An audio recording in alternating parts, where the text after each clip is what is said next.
स्वागत है आप सबका हमारे YouTube channel Arvind sir math Guru में। मैं अरविंद सर आप सबका अभिनंदन करता हूँ। कैसे आप लोग? आइए हम आप लोग के लिए एक बार फिर लेकर हाजिर हैं क्लास 10वीं का हाइट एंड डिस्टेंस त्रिकोणमिति के अनुप्रयोग।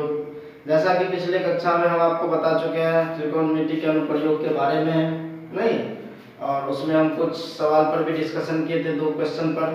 तो आइए उससे आगे के क्वेश्चन पर आज हम डिस्कशन करते हैं। अब आपके लिए उपस्थित है एक्सरसाइज 9.2 लेकर के। तो एक्सरसाइज 9.2 में आप क्वेश्चन नंबर 1 से 1 और 2 पढ़ चुके हो। क्वेश्चन नंबर 3 से आपको पढ़ना है। आइए क्वेश्चन नंबर 3 से हम आपको बता दे रहे हैं, ठीक है। क्वेश्चन नंबर 3 से सॉल्यूशन देखते हैं। देखिए क्वेश्चन नंबर 3 कहता है एक ठेकेदार बच्चों को खेलने के लिए एक पार्क में 2 फिसलन पट्टी लगाना चाहती है। 5 वर्ष से कम उम्र के बच्चों के लिए वह एक ऐसी फिसलन पट्टी लगाना चाहती है जिसका शिखर 1.5 मीटर की ऊंचाई पर हो और भूमि के साथ 30 डिग्री के कोण पर झुका हुआ हो। नहीं, कहता है कि एक ठेकेदार 2 प्रकार की फिसलन पट्टी लगाना चाहती है, ठीक है। 2 प्रकार के फिसलन पट्टी। एक फिसलन पट्टी जो 1.5 मीटर की ऊंचाई पर हो और 1.5 मीटर और भूमि के साथ कितने डिग्री का कोण बनाती हो? तो कहता है भूमि के साथ जो है 30 डिग्री का कोण बनाती हो, अर्थात 30 डिग्री कोण पर झुकी हुई हो। ये AB फिसलन पट्टी की ऊंचाई है। BC एक फिसलन पट्टी है, BC एक फिसलन पट्टी है ना, जो भूमि से 1.5 मीटर की ऊंचाई पर है। फिर कहता है जबकि इससे अधिक उम्र के बच्चों के लिए 3 मीटर ऊंचाई पर एक अधिक ढाल वाली फिसलन पट्टी लगाना चाहते हैं जो भूमि के साथ 60 डिग्री के कोण बनाती है। प्रत्येक स्थिति में फिसलन पट्टी की लंबाई होगी, ठीक है। अब जो है इससे अधिक, ये तो 5 वर्ष के बच्चों के लिए लगाया गया, इससे अधिक उम्र के बच्चों के लिए जो फिसलन पट्टी लगाता है वो 3 मीटर की ऊंचाई पर, यानी कि इससे अधिक ढाल फिसलन वाला, ठीक है। तो जो भूमि के साथ 60 डिग्री के कोण पर झुकी हुई है, ठीक है, भूमि के साथ 60 डिग्री के, और इसकी जो ऊंचाई है कुल वो हो गया 3 मीटर। अगर आपको AD और DE, ठीक है। तो देखो 2 प्रकार की फिसलन पट्टी लगी हुई है।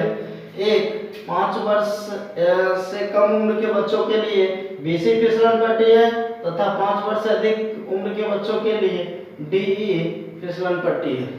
नहीं है? नहीं, ये फिसलन पट्टी BC की ऊंचाई जो है 1.5 मीटर है और फिसलन पट्टी DE की ऊंचाई 3 मीटर है। कहता है प्रत्येक स्थिति में दोनों फिसलन पट्टी की लंबाई क्या होगी, ये आपको बताना है कि प्रत्येक स्थिति में फिसलन पट्टी की लंबाई क्या होगी। देखो हम लोग बात करते हैं, सबसे पहले जितना कुछ हम लोग फिगर में दर्शाए हैं इनको लिख ले एक बार। तो मान लेते हैं, माना कि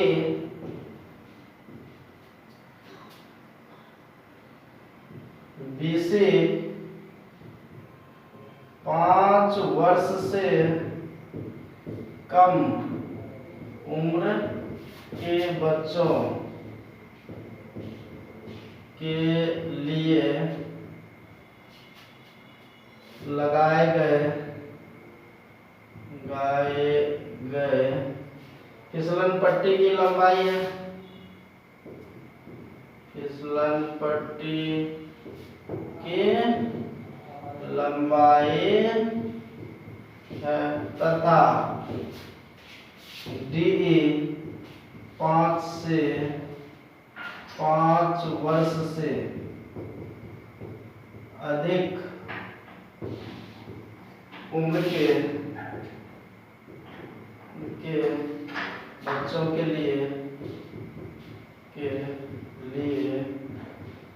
लगाई गई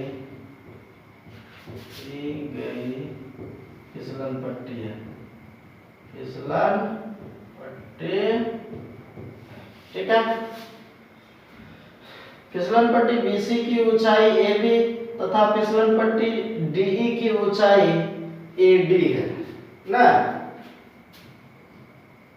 फिसलन पट्टी BC की ऊंचाई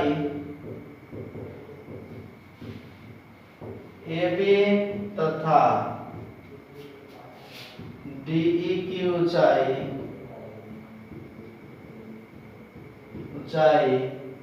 AD है। तब हम लोग देखो ये ऊंचाई है तो ये तो निश्चित रूप से समकोण पर है, नहीं है सीधा। अब देखो हम लोग बात करें त्रिभुज ABC में, त्रिभुज ABC में, तो त्रिभुज ABC में देखो ये कोण मालूम है तो इस कोण के सामने का भुजा AB लंब हो जाएगा। हमको BC ज्ञात करना है तो BC क्या हो जाएगा, कर्ण। तो लंब और कर्ण में संबंध किसमें आता है, साइन में। तो इसका मतलब त्रिभुज ABC में हम लोग साइन 30 डिग्री लेंगे। तो साइन 30 डिग्री बराबर क्या हो जाएगा, ये लंब बटा कर्ण यानी AB बटा BC। आपको सबसे पहले त्रिभुज में दिया हुआ क्या सब है, तो AB बराबर है 1.5 मीटर, कोण ACB बराबर 30 डिग्री। अब अगर हम लोग साइन 30 डिग्री पर बात करें तो साइन 30 डिग्री लंबा है कर्ण, तो लंब AB हो जाएगा, कर्ण BC हो जाएगा, तो AB बटा BC नहीं। अब देखो साइन 30 डिग्री का मान तो 1/2 होता है। AB का मान आपको दिया हुआ 1.5 मीटर बाय BC ना, क्रॉस मल्टीप्लाई अगर करा दे तो BC इक्वल टू 2 गुना 1.5 मीटर, अर्थात BC बराबर 1.5 गुना 3 मीटर हो गया, नहीं हो गया।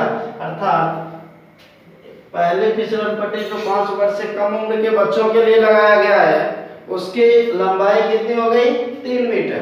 फिर अब हम लोग बात करें त्रिभुज ADE में, त्रिभुज ADE में देखो AD बराबर तुमको 3 मीटर दिया हुआ है। फिर देखो कोण AED बराबर आपको क्या मालूम है, कोण AED बराबर आपको मालूम है 60 डिग्री। तब एक बार फिर से देखो ये कोण मालूम है जिसके सामने का भुजा AD लंब हो जाएगा। हमको ज्ञात करना है D अर्थात कर्ण समकोण के सामने का भुजा, नहीं तो लंब और कर्ण में रिलेशन लेंगे अर्थात साइन में रिलेशन लेंगे। तो देखो साइन 60 डिग्री इक्वल टू क्या हो जाएगा यहाँ पर, तो ये लंब बटा कर्ण यानी AD बटा D ना। साइन 60 का वैल्यू होता है √3/2, AD आपको 3/DE। अर्थात अगर क्रॉस मल्टीप्लाई हम करा दें तो ये क्या हो जाएगा, √3DE बराबर 3 दूना 6। नहीं यहाँ से आप DE ज्ञात कर सकते हो, इधर ले लें तो DE बराबर क्या हो गया 6/√3 ना। अगर आप √3 से क्रॉस परिमेयकरण करा दो तो ये क्या हो जाएगा 6√3 बटा 3, 3 दूना 6 यानी कि 2√3 मीटर ना। ये क्या हो गया मीटर में, नहीं इसका मतलब है कि 5 वर्ष से कम उम्र के बच्चों के लिए लगाई गई फिसलन पट्टी की लंबाई कितना है 3 मीटर तथा 5 वर्ष से अधिक उम्र के बच्चों के लिए लगाई गई फिसलन पट्टी की लंबाई 2√3 मीटर है। तो हम लोग क्या कर सकते हैं, आता 5 वर्ष से कम उम्र के बच्चों के लिए लगाई गई फिसलन पट्टी की लंबाई 3 मीटर तथा 5 वर्ष से अधिक उम्र के बच्चों के लिए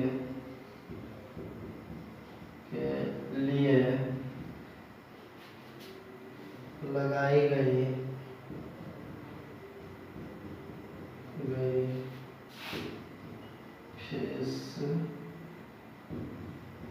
फिसलन पट्टी की लंबाई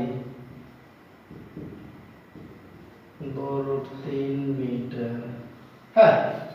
हो गया ना कंप्लीट, कोई प्रॉब्लम नहीं। अगर आपको किसी प्रकार की समस्याएं हो समझने में तो हमारे कमेंट बॉक्स में जरूर लिखें, हम आपके समस्या का जल्द से जल्द समाधान। ये क्वेश्चन नंबर 4 पर हम लोग डिस्कशन करें। क्वेश्चन नंबर 4 कहता भूमि के एक बिंदु से जो मीनार के पाद बिंदु से 30 मीटर की दूरी पर है, मीनार के शिखर का उन्नयन कोण 30 मीटर है, मीनार की ऊंचाई ज्ञात कीजिए। कहता है ये मान लेते हैं कि ये भी एक मीनार है, ये भी एक मीनार है। कहता है भूमि के एक बिंदु से मीनार के शिखर का उन्नयन कोण, भूमि के एक बिंदु सी से मीनार के शिखर का उन्नयन कोण 30 डिग्री है ना, जो मीनार के पाद बिंदु से 30 मीटर की दूरी पर है। अर्थात मीनार के पाद बिंदु ए से भूमि पर जो बिंदु सी है इसकी दूरी है 30 मीटर, उन्नयन कोण 30 डिग्री है। कहता है मीनार की ऊंचाई ज्ञात कीजिए।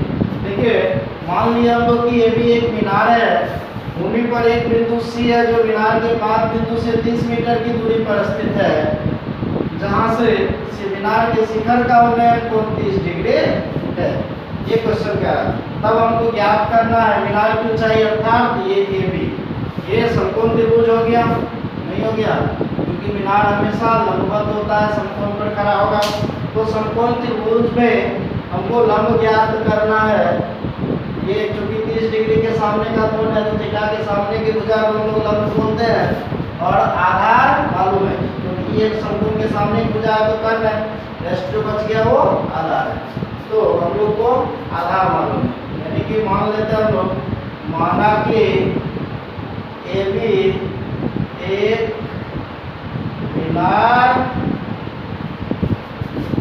एक मीनार है जिसके पाद बिंदु A से 30 मीटर की दूरी पर भूमि पर एक बिंदु सी है, जहाँ से मीनार के शिखर का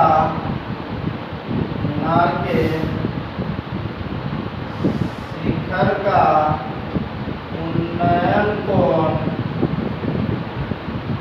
30 डिग्री नहीं।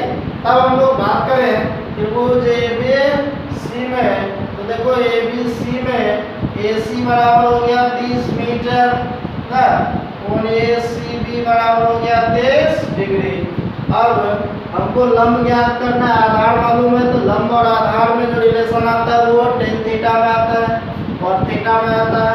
तो या तो हम लोग tan का प्रयोग करें या cos का प्रयोग करें।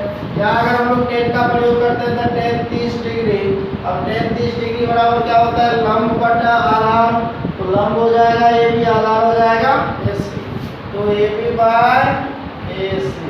tan 30 का वैल्यू क्या होता है 1/√3, AB जो ज्ञात करना है और AC मालूम है 30 मीटर।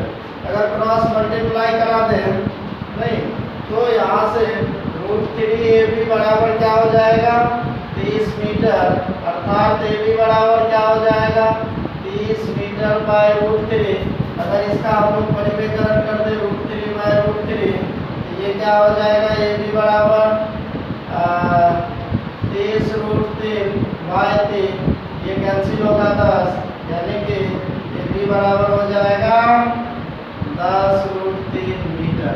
अतः मीनार की ऊंचाई कितनी है 10√3 मीटर है। अतः मीनार की ऊंचाई 10√3 मीटर है।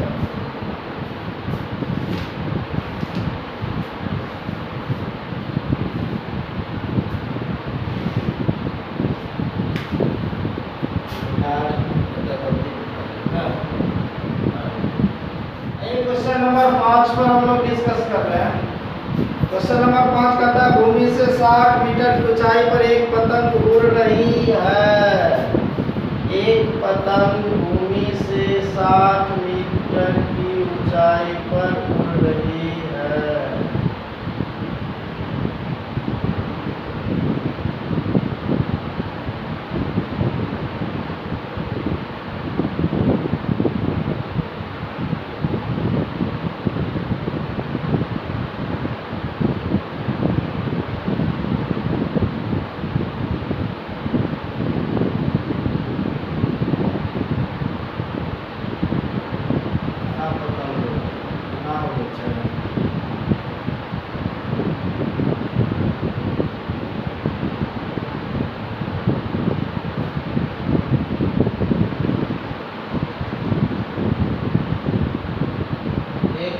जो भूमि से 60 मीटर की ऊंचाई पर उड़ रही है।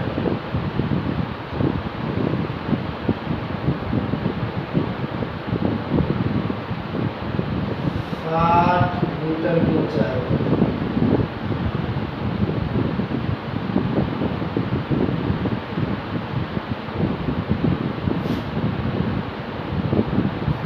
क्वेश्चन कहता है भूमि से 60 मीटर ऊंचाई पर एक पतंग उड़ रही है। पतंग में लगी डोरी की अस्थायी रूप से भूमि के एक बिंदु से बांध दिया गया है। भूमि के साथ डोरी का झुकाव 60 डिग्री है। यह मीनार की डोरी यह मानकर की डोरी में कोई ढील नहीं, डोरी की लंबाई जाती है। तो अस्थायी रूप से डोरी छोड़ा जाता है जो भूमि के साथ 60 डिग्री के कोण पर झुकी हुई है। कहता है कि जब डोरी में कोई ढील नहीं है तब डोरी की लंबाई क्या होगी। मान लेते हैं कि ये भी पतंग की ऊंचाई तथा बीसी डोरी की लंबाई है। मान लेते हैं हम लोग, माना कि ये भी पतंग की ऊंचाई तथा बीसी डोरी की लंबाई, बीसी डोरी की लंबाई है। तब देखो यहाँ ए बी बराबर, हम लोग बात करें त्रिभुज एबीसी में, त्रिभुज एबीसी में तो ए बी बराबर क्या हो गया 60 मीटर, बी सी बराबर क्या हो गया, कोण ए सी बी बराबर क्या हो गया 60 डिग्री। हमको डोरी की लंबाई ज्ञात करना है, बीसी ज्ञात करना है। अर्थात इस त्रिभुज में हमको ये 60 डिग्री के सामने का भुजा मालूम है, अर्थात इनके सामने की भुजा लंब मालूम है, और ये जो भुजा है चूंकि ये समकोण के सामने की भुजा है तो ये तो कर्ण है, तो लंब और कर्ण, लंब और कर्ण में रिलेशन लेना है। लंब और कर्ण में रिलेशन किस में आता है, साइन में। तो हम लोग क्या लिखेंगे साइन 60 डिग्री, और साइन 60 डिग्री बराबर क्या होता है लंब बाय कर्ण। तो अर्थात यहाँ क्या हो जाएगा A B by B C, sine 60 का वैल्यू √3/2, ए बी मालूम है 60 मीटर बाय बी सी। अगर इसको क्रॉस मल्टीप्लाई करा दे तो √3 BC = 60 गुना 120, यानी BC बराबर क्या हो जाएगा 120 बाय √3। क्योंकि रूट आ गया नीचे तो इसका हम लोग परिमेयकरण करते हैं ना, तो 120 बटा √3 परिमेयकरण √3 गुना √3, ये क्या हो जाएगा BC बराबर 120 √3 बटा 3, 3 चौके 12 40, यानी कि BC बराबर क्या हो गया 40 √3 मीटर। नहीं, अतः डोरी की लंबाई कितनी है 40 √3 मीटर है। अतः डोरी की लंबाई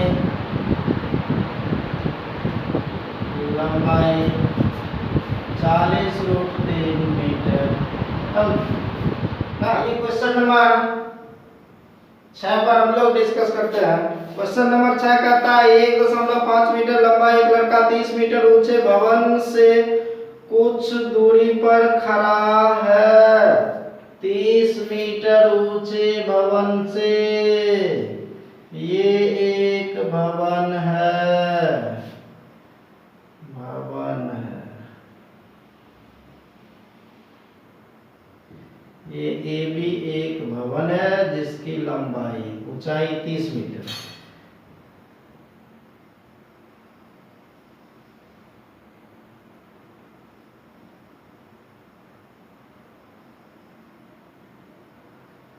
ये एक लड़का है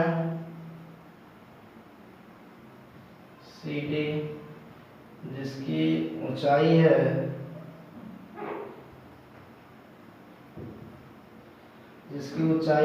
1.5 मीटर लंबा लड़का है। कहता है जब वह ऊंचे भवन की ओर जाता है तब उसकी आंख से भवन के शिखर का उन्नयन कोण 30 डिग्री से 60 डिग्री हो जाता है। बताइए कि भवन की ओर कितनी दूर चलकर गया। देखिए ये लड़का चलकर अब यहाँ आ जाता है भवन की ओर, तब ये भवन के शिखर को अगर देख रहा होता है, भवन के शिखर को देख रहा होता है, तो ये 30 डिग्री जो कोण बन रहा है वो अब 60 डिग्री में परिणत हो जाता है। अर्थात जब लड़का ई एफ पर पहुंच जाता है ना, ई एफ पर पहुंच जाता है। ये देखिए चूंकि ये तो लड़का है तो इसकी लंबाई तो 1.5 मीटर ही होगी नहीं, और ये हम लोग मान ले जी, तो यहाँ से यहाँ बी जी, चूंकि ये तो 1.5 मीटर हो जाएगा ना, तो इतना जब 1.5 तो बाकी के ये बच गया 30 में से 1.5 घटेगा, तो ये दूरी जो बच जाएगा शेष, ये दूरी आपको क्या बच जाएगा, ये बच जाएगा 28.5 मीटर नहीं 28.5, इतना दूरी यहाँ से यहाँ तक की दूरी ना। ये देखते हैं, मान लेते हैं हम लोग, माना कि ए बी एक भवन है, ए बी एक भवन है तथा सी डी एक लड़का है जो भूमि के बिंदु सी पर खड़ा है। भवन है तथा सी डी एक लड़का है जो भूमि के बिंदु सी पर खड़ा है।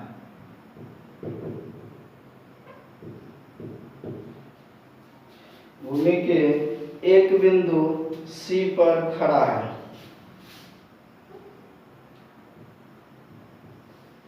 ठीक है, जब लड़का बिंदु सी से ई पर पहुंचता है, जब लड़का बिंदु सी से ई पर पहुंचता है तो भवन के शिखर का उन्नयन कोण 30 डिग्री से 60 डिग्री हो जाता है। देखो आपको क्या कह रहा है कि ये कितनी दूरी ये भवन की ओर चला, ये दूरी आपको ज्ञात करना है, इतनी दूरी आपको सीई ज्ञात करना है। नहीं, आपको क्या ज्ञात करना है, सीई। तो सबसे पहले हम लोग देखें अब, तो ए बी बराबर क्या हो गया 30 मीटर नहीं, दिया हुआ भवन की ऊंचाई, सी डी लड़का है और ई एफ भी लड़का की ऊंचाई है जो 1.5 मीटर हो जाएगा ना, और वही जो है ए जी भी हो जाएगा अर्थात 1.5 मीटर। हम लोग अगर इसको मिला दिया है तो अब अगर गौर से देखें तो इसका मतलब है कि यहाँ से आपको BG क्या मिलेगा, तो AB में से AG घट जाएगा, अर्थात 30 माइनस 1.5 बराबर 28.5 मीटर मिल जाएगा। नहीं, अब हम लोग बात करें त्रिभुज DGB में या BDG में। हम लोग एक बार बात कर ले त्रिभुज BDG में। BDG में बात करें तो ये न्यून कोण है, इसके सामने का भुजा BG जो है लंब हो जाएगा। हमको ज्ञात करना है ये DG, तो लंब और ये क्या हो जाएगा आधार, क्योंकि ये तो कर्ण है। तो लंब और कर्ण आधार में रिलेशन जो आता है वो किस में आता है, tan में। तो हम लोग ले लें tan ना, tan 30 डिग्री, तो tan 30 डिग्री बराबर क्या हो जाएगा, लंब BG बाय आधार DG। नहीं, tan 30 का वैल्यू 1/√3, BG का वैल्यू आपको मालूम है 28.5 बाय DG, यानी कि DG बराबर क्या हो जाएगा 28.5√3 मीटर। नहीं, आपको क्या मिल गया, ये मालूम हो गया ना, ये मालूम DG, ये DG आपको मालूम हो गया। अब हम लोग बात कर ले त्रिभुज, हम लोग बात करें अब त्रिभुज इसमें BGFG में या BGF में, BGF में। तो इस त्रिभुज में बात करें तो ये 60 डिग्री है, ये लंब मालूम है हमको, ये आधार ज्ञात करना है। तो एक बार फिर से tan 60 लें, तो tan 60 डिग्री बराबर क्या हो जाएगा, BG बाय FG।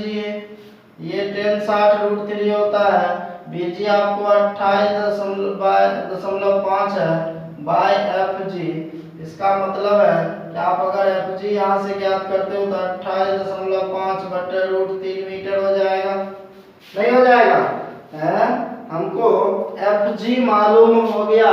अब चूंकि ज्ञात क्या करना है, DF, कितनी दूरी लड़का जो है भवन की ओर चला, तो जो DF की दूरी होगा वही CE की दूरी होगा। नहीं होगा क्योंकि ये तो लंबवत है, तो हमको DF ज्ञात करना है। यहाँ से अगर हम लोग DF ज्ञात करें तो DF बराबर क्या होगा, DG घटा FG ना। अब DG आपका कितना है, तो 28.5√3 माइनस FG कितना है, तो 28.5/√3। अगर इस यहाँ हम लोग लघुत्तम √3 ले लें तो √3 गुना √3 3 हो जाएगा ना, तो 3 से इसको गुना हो जाएगा पूरे को, तो हो जाएगा 5 तिया 15 1 8 तिया 24 1 25 2 5 3 दूना 6 1 7 सॉरी 3 दूना 6 2 8 85.5 माइनस 28.5 बराबर, ये अगर घटेगा तो कितना हो जाएगा आपको, 15 में से 8 घटेगा 7 ना, बचेगा 7 में से 2 घट गया 5 बाय √3। ये क्या हो गया DF, यानी कि DF आपको कंप्लीटली क्या हो गया, तो 57/√3 सॉरी 57/√3 परिमेयकरण कर दे √3/√3, तो 57/√3/3 कटेगा 19, यानी कि 19√3 मीटर। इसका मतलब है कि अतः लड़का भवन की ओर जो है जितना दूरी DF हो गया वही क्या होगा CE। नहीं, तो चूंकि CE बराबर होगा DF बराबर क्या हो जाएगा 19√3 मीटर। अतः लड़का 19 भवन की ओर 19√3 मीटर की दूरी चलकर गया ना। अतः लड़का भवन की ओर 19√3 मीटर की दूरी चलकर गया। तो इस तरह से ये क्वेश्चन नंबर 6